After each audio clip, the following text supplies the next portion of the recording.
Si Rian Ramos nga ba ang pinatatamaan ni Direk Daryl Yap? Tunay na dahilan ng kanyang patama. Netizens, bakit si Rian Ramos ang itinuturo sa blind item? Alamin. Kamakailan lang, nagbigay ng bagong usap-usapan sa social media si Director Daryl Yap nang mag-post siya ng blind item sa kanyang Facebook page na inilabas niya noong 2 ng Setyembre na tila naglalaman ng pahayag tungkol sa isang celebrity na umano'y nagpalaglag ng kanyang baby sa Singapore.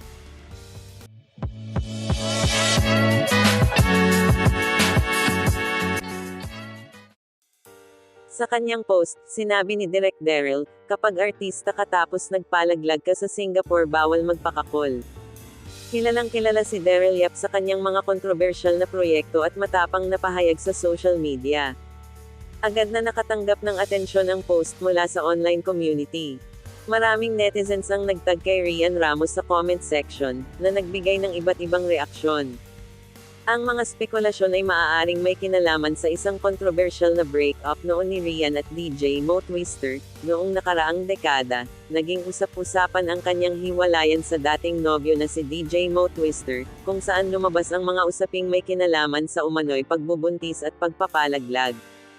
Isang tweet ni Mo Twister na nagbigay diin sa kanilang hidwaan ang muling naaalala ng mga netizens, kung saan sinasabi niya, "The difference between you and me, dear. Your loved ones get a funeral.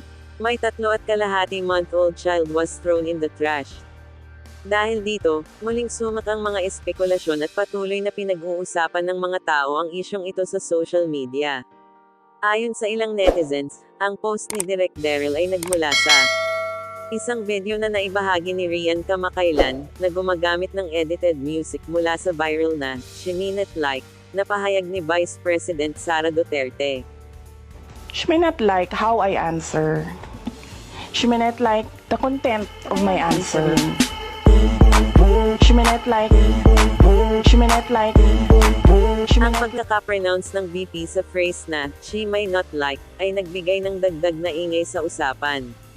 Mahalaga ring tandaan na si Direk Yap ay kilalang malakas na taga-suporta ng pamilya Duterte, na maaaring nagbigay diin sa kanyang mga cryptic na post.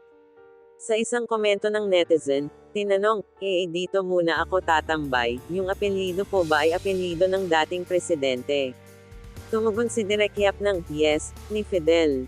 Ang ganitong klase ng blind item ay hindi lamang nagpapataas ng alingaungaw sa industriya ng showbiz kundi nagdadala rin ng mabigat na presyon sa mga taong tinutukoy. Sa mga ganitong pagkakataon, madalas na ang mga personalidad ay nahaharap sa matinding pagsubok kung paano nila haharapin ang mga hindi tiyak na akusasyon at pagdududa. Hanggang sa kasalukuyan, wala pang opisyal na pahayag si Rian Ramos ukol sa mga haka-haka at espekulasyon na ibinabato sa kanya ng mga netizens. Sa kabila ng kanyang pananahimik, malinaw na ang isyong ito ay patuloy na magiging sentro ng diskusyon sa mundo ng entertainment.